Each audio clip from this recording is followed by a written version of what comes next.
Lahat naman kayo, kilala ninyo ako kung sino ako. Tawag niyo sa akin, Ate Queen, kahit na hindi naman ako mga ate. Ngayon, mag-aaral tayo. Pag-aaralan natin ay Filipino. Since parehas naman kayo lahat na grade 4. Yung iba sa inyo, sinong marunong magbasa ng Tagalog dito? Tagalog. Okay, huwag kayong mahiya kung hindi nyo pa alam magbasa kasi lahat naman tayo dumaan sa hindi marunong magbasa. Kaya nga tayo nag-aaral, di ba? Para matuto tayo magbasa, alam natin mag-plus, mag-equal, mga ganyan. Kaya kapag may nagtanong sa inyo, kung tinanong kayo kung marunong kayo magbasa o hindi, huwag kayong mahihiyang sumagot kasi lahat naman tayo walang alam dati. Pero ngayon, bago tayo mag-umpisa, tayo muna kayo, mananangin na tayo.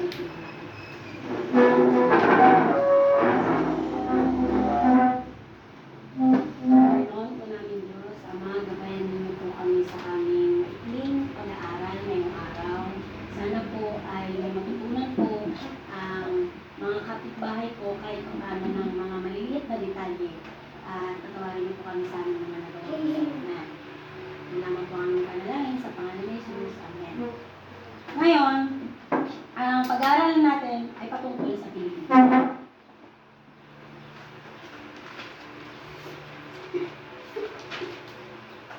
Hanggang saan yung huling inaral nyo dito, anak?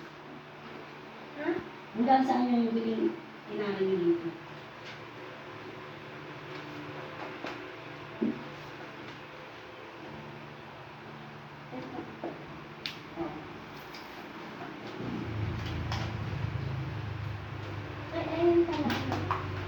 Tapos na kayo dito. Dito na tayo. Ang pag-aaralan natin ngayon ay ang gintong hiyas ng magulang. Ito ay may tiling pa lamang. Ngayon, dahil may mga dala kayong papel at ballpen, babasahin ko yung kwento. Pag nabasa ko yung kwento, kailangan yung intindihin yung kwento. Kasi pagkatapos ng kwento ay magkakaroon tayo ng maliit na pagsasabi. Hindi ko naman ipapayakan, siyempre. Madali lang naman. Sinong hindi marunong magbasa dito? Ng Tagalog. Tagalog pa po. Ayos lang yan. Ngayon, dahil marunong yung mga kasama mo, babasahin mo muna, Ella, itong unang buo. Hindi ka masyado pa marunong ng Tagalog. Ako na lang muna ako magbabasa. Ayan. Makikinig kayo kasi pagkatapos nito magkaroon ng mga ulit. Ang gintong hiyas ng magulang. Isang araw, ang magkapitbahay na sina Sita at Luisa ay nag-uusap tungkol sa pinakamahalagang bagay sa kanilang buhay. Para kay Sita, ang kanyang kabuhayan, ginto at alahas ang pinakamahalaga. Ano nga ulit ang pinakamahalaga kay Sita? Ginto, alahas, at kabuhayan. At yun pwede nyo isulat sa papel ninyo para mamaya may reviewin kayo bago tayo gumawa ng pagsusulit. Buka mo, maayos na. Makakasunod ba lahat? Ginto, alahas,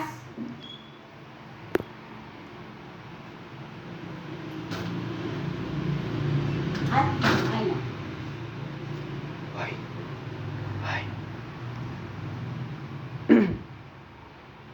Baka naman. Yan. Isulat nyo naman lahat. Ayan. Para naman kay Luisa, sino na ulit yung importante sa kanya? Anong pangalan niya? Sita. Isulat nyo yun, Sita.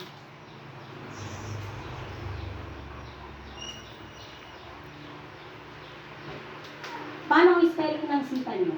Sa tingin ninyo, ano ang tamang spelling ng Sita? Sige, tayo ka. Ano?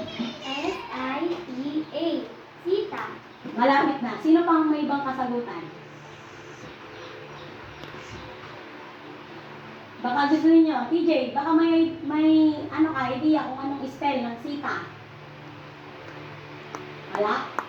Ikaw? S-I-T-A. Malapit na, konti na lang. Sino pa? Ang tamang spelling ng sita. Wala na kayong idea? Ang tamang spelling ng sita, ano, may idea ka pa? Ang tamang spelling ng sita ay C-I-T-A. Ganito mga bata. Pag narinig ninyo ang salitang S, hindi lahat ng tunog na S ay S. Kung nagkamali kayo, ayos lang yan. Pwede nyo namang palitan. Kasi hindi pa naman tayo nagkakaroon ng pagsulit. Intindihin ninyo palagi ang sinasambit ng salita ko. Kasi hindi lahat ng katunog ay ganun ang letra. Di ba merong iba? Buffet. O di ba? Anong sa tingin niyo spell nun? Ganun na yun. Hindi. May ibang letra doon na hindi nababanggit yung tunog. Okay naman. Huwag na tayong lumayo. Tutuloy na natin. Para naman kay Luisa. Luisa, sulat nyo. Para naman kay Luisa, ang kanyang tatlong anak ang natatangi niyang hiyas. Ano naman ang importante kay Luisa? Yes. Yung Yes. mahusay. Ang natatangi naman kay Luisa ay ang tatlo niyang natatanging hiyas. Kumbaga, ang kayamanan niya daw ay ang tatlo niyang anak. Di ba napapansin niyo yung mga magulang natin, sobrang mahal nila yung mga anak nila. Kasi nga, yun ang natatangi nilang kayamanan, ang anak nila. Kapag, di ba, napapansin niyo pag nadisgrasya kayo, sobrang nag-aalala ng mga magulang niyo. Kasi, hindi kayo basta-basta lang sa kanila. Importante kayo sa kanila. Ano na ulit? Sino na ulit? Yung, mahal na mahal, ang tatlong anak. Ella. Luisa. Galing. Ngayon naman, para sa pangalawang pahina, patuloy ng kwento, tulad ni Aling Luisa, kahit sino pang magulang ay tiyak na sasabihin ang kanilang anak ang natatangi nilang hiyas at pag-asa sa kinabukasan. Bilang anak, paano mo masusuklian ang pagmamahal sa iyo ng iyong mga magulang? May tanong dito. Ikaw, Ella, tayo ka.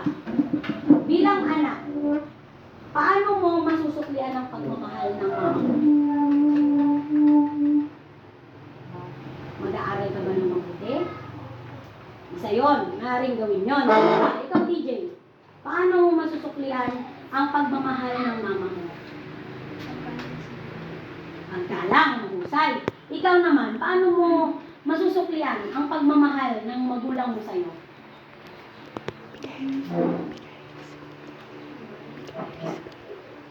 Wala? Ganito, ikaw may idea ka ba? Ganito, masusuklian lamang ninyo o natin ang pagmamahal ng magulang natin kapag yung pag-aaral natin, pinag-uusapan natin. Napapansin niyo ba? Di ba napapansin niyo, hindi lahat ng magulang mayaman. Lahat nagtatrabaho kung ano-ano yung trabaho para lang mag-aaral tayo. Ngayon, bilang sukli, dapat nag-aaral tayo mabuti. Di ba lahat naman tayo may gustong maging paglaki natin? Ikaw, ano gusto mo maglaging paglaki mo? Teacher, maraming pa po iba. Teacher, ikaw? Sundalo. Ikaw naman? Teacher. Ikaw? Police. Pulis. O di ba? Isipin niyo lahat ng pagod ng magulang natin. Paano natin ba sila masusuklian? Hindi ba ang sarap isipin kapag teacher ka na, ma, sasabihin mo, ma, teacher na ako. Di ba? Ang sarap sa pakiramdam. Ma, ito yung sweldo ko, bilhin mo kung anong gusto mo. O di ba? Wala masarap sa pakiramdam. O ma, bayaran mo ng utang mo. Ganon, di ba? O maganda sa pakiramdam. Ganon ang pagsusukli ng pagmamahal ng magulang. Ngayon naman, tuloy natin. Hindi sapat na batiin at bigyan sila ng regalo tuwing sasapit ang araw ng mga ina o ama. Hindi daw sapat na binibigyan natin sila ng regalo kasi nga, hindi lahat napapawi ng regalo. Kailangan ang anak ay maging masunurin. Lahat ba kayo masunurin? Opo. Galing. Sa mga magulang at magtapos sa pag-aaral upang magkaroon ng matatag na hanap buhay. Diba? Sinong nakaranas dito na sinasabi ng magulang ay mag-aral ka mabuti para maganda ang kinabukasan mo? O di ba? Halos lahat kayo. Yun ang naririnig ninyo. Kasi ngayon, sa sobrang hirap ng buhay, tingnan nyo yung iba, nakapagtapos na ng pag-aaral, pero ang trabaho, diyan ito. Di ba? Ang trabaho, yan lang. Pero huwag niyong mamalitin kung gano'n ang trabaho nila dahil lahat naman ng trabaho, mapa-janitor man, tagawalis man, may malaking bagay yun. Sunod naman, kung ito ay may sasaguhan ng mga anak, ano kayang damdamin ang mangingibabaw sa kanilang tahanan? Ang pagmamahal sa magulang ay isang bagay na madalas nating ipagwalang bahala. Kabaliktaran naman ang ginagawa ng ating mga magulang na walang sawang pagmamahal sa atin. Kung ginagabi tayo sa pag-uwi, di ba't sila ang kauna-unahang sumasalubong sa atin? Kung tayo may napapagalitan, ito'y bunga na rin ng pagmamahal nila sa atin. Sino dito ang hindi pinagalitan? Sige nga, di ba wala naman sa atin hindi pinapagalitan? Lahat tayo pinapagalitan kasi minsan, matigas ulo natin, sumusobra tayo, concern lang sila sa atin. Ano kaya ang mangyayari kung sakaling tayo ay pabayaan ng ating magulang sa bawat maibigan natin? Sa tingin ninyo, anong mangyayari kapag hindi na tayo sinusuway ng mga magulang natin? Ano? Hindi makakapagpapasok sa pag-aaral. Pwede, magaling. Ano pa? Sa tingin ninyo, pag sinuway natin yung mga magulang natin, di ba magiging pabaya yung buhay natin? Makikita ninyo yung mga may mga gumagamit ng mga pinagbabawal na gamot kasi sila napabayaan na. Hindi sila, yung mga iba, iniisip nila na wala namang nagmamahal sa akin. Bakit pa gagawa ko ng mabuti? Ganun ang iniisip nila. Kaya habang sila'y ating kapiling pa, mahalin natin at igalang ang ating mga magulang. Wala silang maaaring kapalit sa ito. Yon ang maikling kwento. At ang pamagat nun ay ang gintong hilas ng magulang. Sinulat niyo ba yung pamagat? Sinulat niyo ba? Kung sinulat yung pamagat, ngayon magkakaroon tayo ng maikling pagsusulit. Ilipat ninyo yung papel ninyo sa panibagong papel.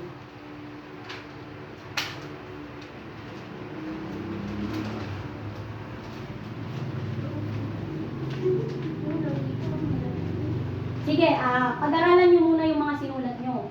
I-memorize ninyo, aralin ninyo kasi magkakaroon na tayo ng quiz o tinatawag na pagsusulit. Kailangan ninyo magsagot dito.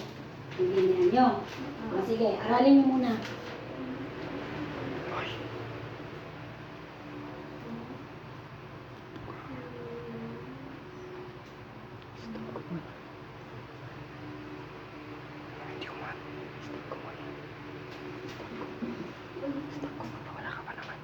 Morning, teacher. Oh, ready na ba kayo? Opo. Sigurado kayo? Opo. Sige, bali bagong papel na. Ready na kayo mag-quiz, ha? Magsulat ng hanggang 5 bilang. 1 hanggang 5. Lagyan mo ng pangalan. Oo, lagyan ninyo ng pangalan. Rina. Oo, pangalan ninyo.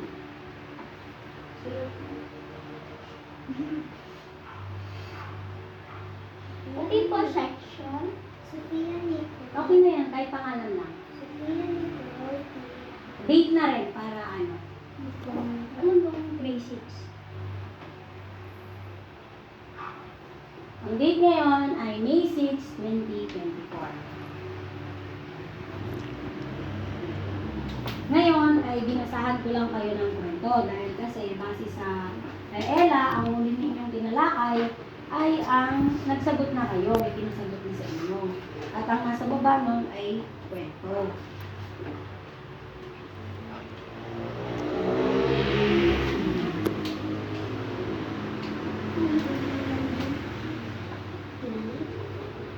Handa na kayo? O, ito ang unang tanong. Handa na kayo, ha?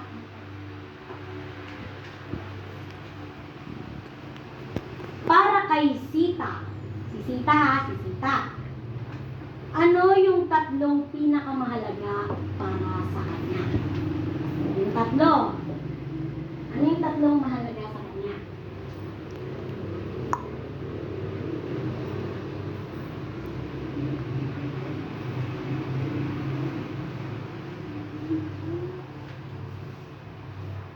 May sagutan niyo na ba? Ilalagay niyo yung, kunwari, ang una, ang mahalaga sa kanya, munggo sa number 1 yun. Yung pangalawa naman, ano yun? Kasi na? Hanggang 3 yun ha, yung sagot na yun ha, tag-isa ha. Oo, tag-isa, hindi niyo pagsasamahin sa unang bilang. Okay lang, kahit burahin ninyo. Ano yung una, ano yung pangalawa, kahit hindi magkakasunod, ayos lang. Yan kung makikita kung nakikinig ba kayo, kung may naiintindihan ba kayo.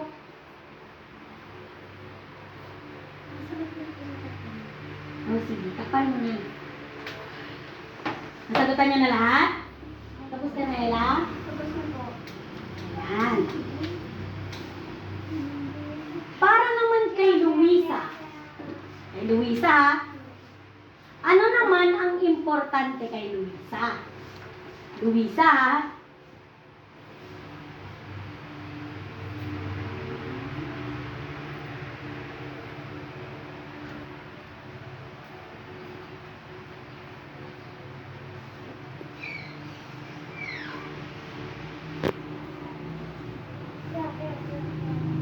tapos na ba? Yes po.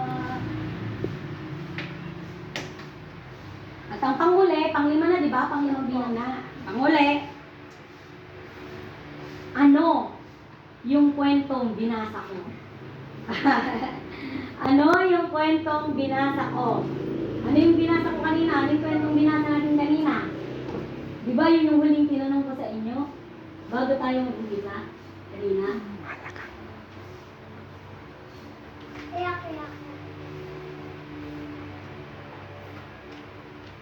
Oh, bigyan ko kayo ng konting siret. Ang gintong giyas. Ano yung nasa dulo? Ang gintong giyas. Ano yung nasa dulo? Ang gintong giyas. Ano yung nasa dulo? Diba, yung huling kwento, saan patungkol? O, diba? Saan patungkol? Yung huling, nung nagbabasa ko bago malapit na matapos yung kwento, saan patungkol yun? Diba sabi pa doon, hindi sapat na dapat binibigyan lang sila ng regalo.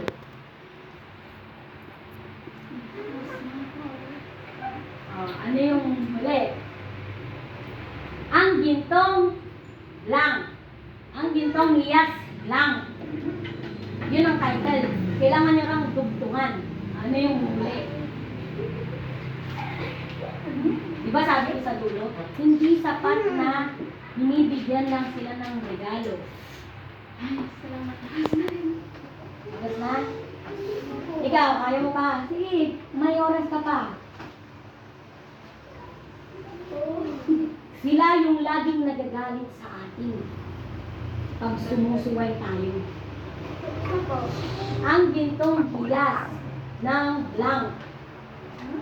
First letter.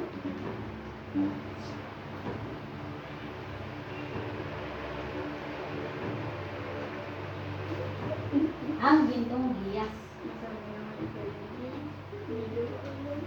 Tapos ka na? Kanina pa po ako Magtaas na ako ngayon, tapos na. Kaya pa. Kaya pa, o ipapasa na. Pinapunta ko dito mo. Ay. Ang gintong hiyas ng blank. Sila yung nagagalit sa Sino yun? akin. May multo dyan, oh. Sila yung... Sino yun? And? Ay, may multo. Wala. Ang gintong hiyas ng blank. Tapos na ba? Dapat buo na. Ang gintong hiyas ng blank.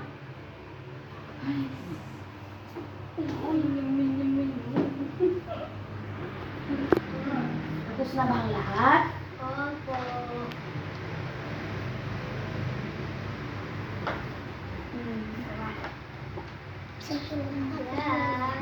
Finish na po. Pwede nyo nang ipasa ang Sir, pwede po red ball pen? kahit anong okay lang yan.